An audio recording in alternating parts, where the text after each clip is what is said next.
मलाकीको पुस्तक अध्याय 1। इस्राएल प्रति परमप्रभुको प्रेम। एउटा ईश्वरवाणी मलाकीद्वारा इस्राएललाई परमप्रभुको वचन, मैले तिमीहरूलाई प्रेम गरे परमप्रभु भन्नुहुन्छ। तर तिमीहरू भन्छौ, कसरी तपाईले हामीलाई प्रेम गर्नुभयो र? के एसाउ याकुबको दाजु थिएन र? परमप्रभु भन्नुहुन्छ, तापनि मैले याकुबलाई प्रेम गरे, तर एसाउलाई मैले हेला गरे र मैले त्यसको पहाडहरूलाई रुखा पारिदिए र त्यसको उत्तराधिकार मरुभूमिका स्यालहरूका निम्ति छोडिदिए। हामीहरू धुलोपिठो पारिएका छौं, तापनि हाम्रा भग्नावशेष हामी फेरि निर्माण गर्नेछौं भनी एदोमीहरूले भन्लान्। तर सर्वशक्तिमान परमप्रभु यो भन्नुहुन्छ, उनीहरूले निर्माण गरून्, तर म भत्काइदिनेछु। उनीहरू दुष्ट देश कहलाइनेछन्, जसका मानिसहरूसित परमप्रभु सधैँ क्रोधित हुनुहुन्छ। यो तिमीहरू आफ्नै आँखाले देख्नेछौ र भन्नेछौ, इस्राएलको सिमाना बाहिर पनि परमप्रभु महान हुनुहुन्छ। खोटो बलिदान। छोराले बुबाको र नोकरले मालिकको मान गर्दछ। यदि म बुबा हुँ भने मलाई दिनुपर्ने मान खोइ त? यदि म मालिक हुँ भने मेरो आदर खोइ त? सर्वशक्तिमान परमप्रभु भन्नुहुन्छ, ए पुजारीहरू हो, तिमीहरू नै मेरो नाउँको अवहेलना गर्दछौ। तर तिमीहरू सोध्छौ, हामीले कसरी तपाईका नाउँको अवहेलना गर्यौं? तिमीहरू मेरो वेदीमा अपवित्र खानेकुरा चढाउँदछौ। तर तिमीहरू सोध्छौ, हामीले तपाईलाई कसरी अपवित्र पार्यौं र? परमप्रभुको टेबल घिनलाग्दो छ भनेर जब तिमीहरूले अन्धा पशुहरू बलिदान चढाउन ल्याउँछौ, तब के त्यो भूल कुरो होइन र? जब तिमीहरूले लङ्गडा र बेथा लागेका पशुहरू बलिदान चढाउँदछौ, तब के त्यो भूल कुरो होइन र? ती तिमीहरूका राज्यपाललाई चढाउन कोसिस गर। के तिनी तिमीहरूदेखि खुसी हुनेछन्? के तिनले त्यो ग्रहण गर्नेछन्? सर्वशक्तिमान परमप्रभु भन्नुहुन्छ, हामीमाथि कृपालु हुनुहोस् भनी आग्रह साथ परमेश्वरलाई बिन्ती चढाओ। तिमीहरूका हातले यस्तै भेटी चढाएर के उहाँले तिमीहरूलाई ग्रहण गर्नुहुनेछ र? सर्वशक्तिमान परमप्रभु भन्नुहुन्छ, तिमीहरूले व्यर्थमा मेरो वेदीमा आगोहरू नबाल्नलाई तिमीहरू मध्ये कसैले मन्दिरका ढोकाहरू थुनिदिए त हुने थियो। म तिमीहरूसँग खुसी छैन। तिमीहरूका हातले चढाएको भेटी म ग्रहण गर्ने छैन। सर्वशक्तिमान परमप्रभु भन्नुहुन्छ, सूर्योदयदेखि सूर्यास्तसम्म जाति जातिहरूका बीचमा मेरो नाउँ महान हुनेछ। हरेक ठाउँमा मेरो नाउँमा धूप र शुद्ध भेटी ल्याइनेछ, किनकि जाति जातिहरूका बीचमा मेरो नाउँ महान हुनेछ। सर्वशक्तिमान परमप्रभु भन्नुहुन्छ, तर तिमीहरू त परमप्रभुको टेबल अशुद्ध छ र त्यसमा भएको त्यो भोजन बिटुलो छ, यो घृणास्पद छ भनेर मेरो नाउँ अपवित्र गर्दछौ। अनि तिमीहरू यसो भन्दछौ, यो त कस्तो दिक्क लाग्ने काम हो, अनि त्यसप्रति हेला साथ नाक चेप्याउँछौ।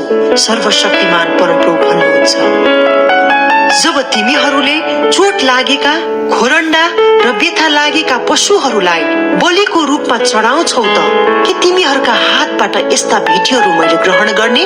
परमप्रभु भन्नुहुन्छ, तर यस्तो छल गर्ने श्रापित होस्, जसले आफ्नो बगालको ग्रहण योग्य नर पशु अर्पण गर्नलाई भाकल त गर्छ, तर खोट लागेको पशु परमप्रभुलाई चढाउँदछ।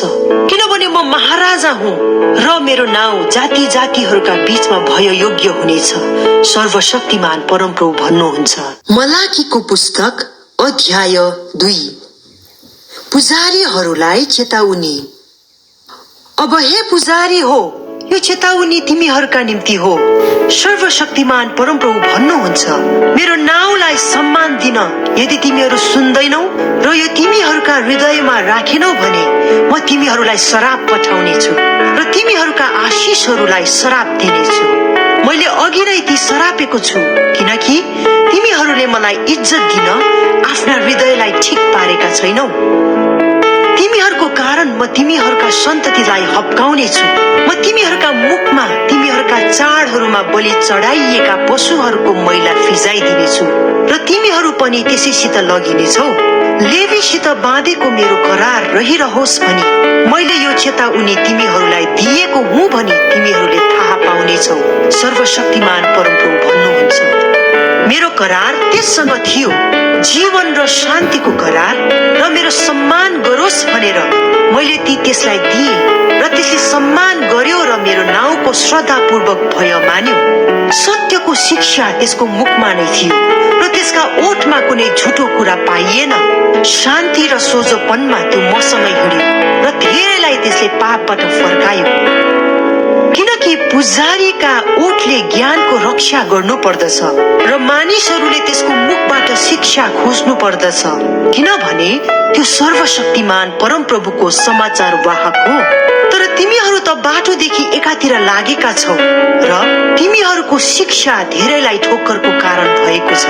लेवीसँग बाँधिएको करार तिमीहरूले भङ्ग गरेका छौ, सर्वशक्तिमान परमप्रभु भन्नुहुन्छ।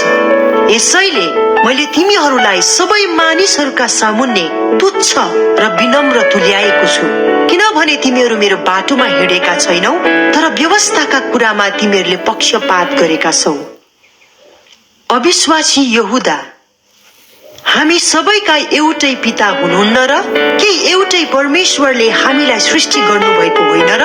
त किन हामी एकले अर्काको विश्वास भङ्ग गरेर हाम्रा पिता पुर्खाको करारलाई अपवित्र पार्छौं? यहूदाले विश्वास भङ्ग गरेको छ।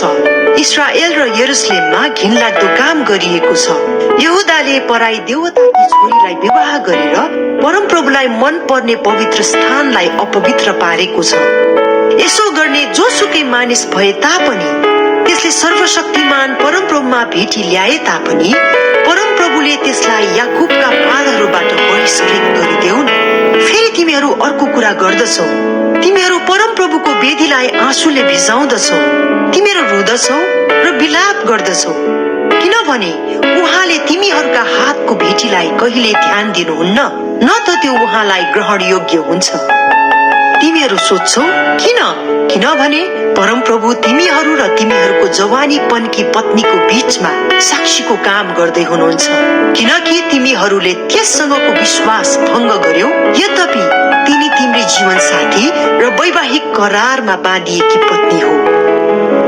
के परमप्रभुले तिनीहरूलाई एउटै बनाउनु भएको होइन र?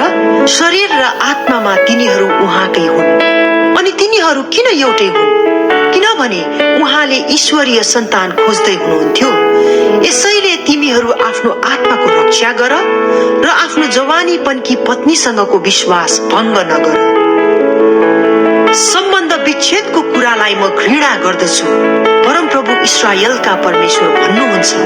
मानिसले आफैलाई आफ्नो वस्त्रले झैं अत्याचारले ढाक्ने कामलाई पनि म घृणा गर्दछु, सर्वशक्तिमान परमप्रभु भन्नुहुन्छ। यसैले आफूलाई आत्मामा स्वयं रक्षा गर र विश्वास भङ्ग नगर। न्यायको दिन, तिमीहरूले आफ्नो कुराले परमप्रभुलाई थकित तुल्याएका छौ। तिमीहरू सोध्छौ हामीले उहाँलाई कसरी थकित तुल्यायौं? यसो भनेर दुष्ट काम गर्ने सबै परमप्रभुको दृष्टिमा असलै छन् र उहाँ उनीहरूदेखि खुसी नै हुनुहुन्छ, अथवा न्याय गर्ने परमेश्वर कहाँ हुनुहुन्छ? मलाकीको पुस्तक अध्याय 3।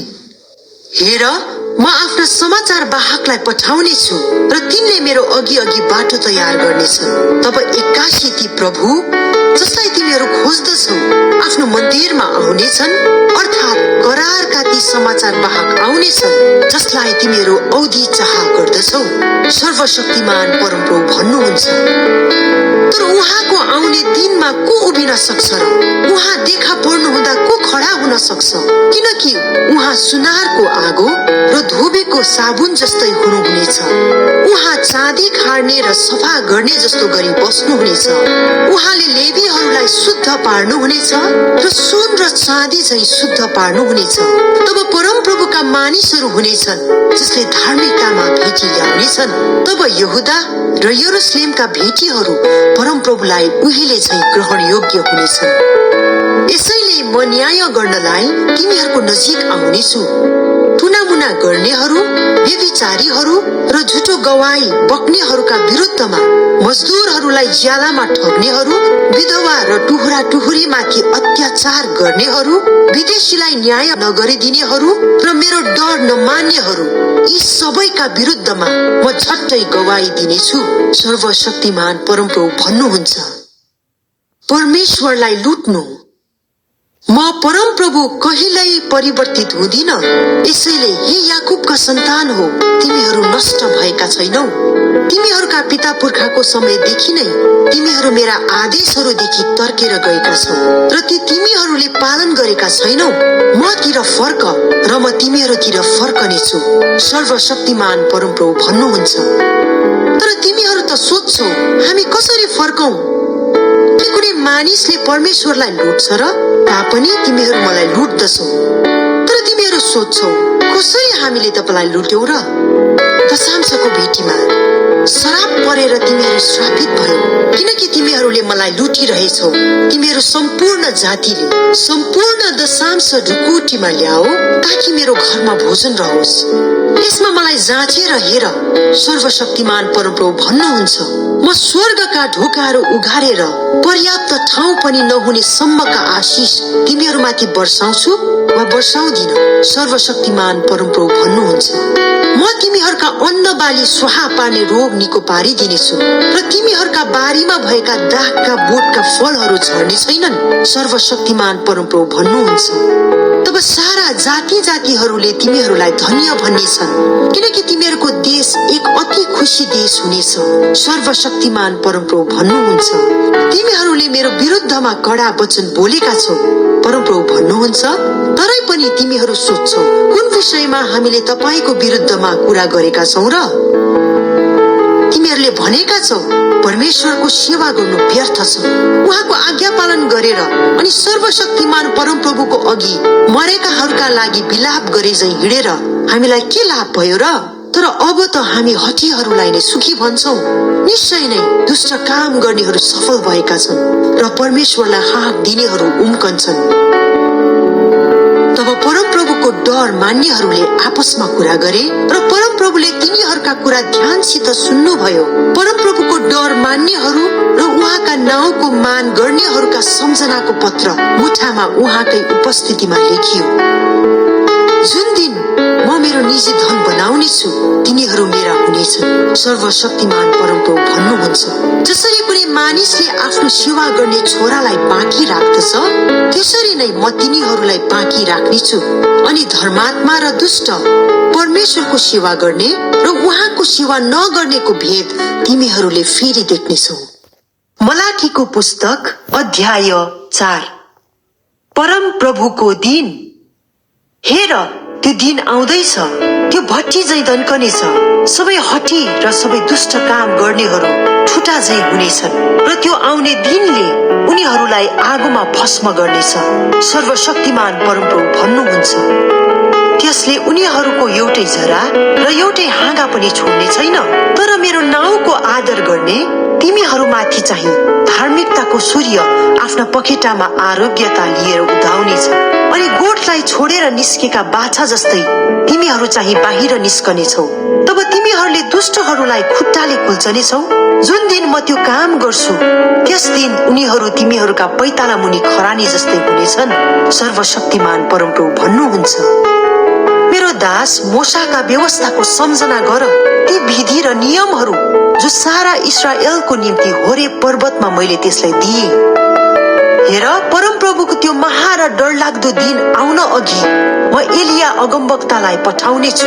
त्यसले बाबुहरूका हृदय तिनीहरूका छोराहरूतिर र छोराहरूका हृदय तिनीहरूका बाबुहरूतिर फर्काइदिनेछ। नत्रता म आएर देशलाई एउटा श्राप दिनेछु।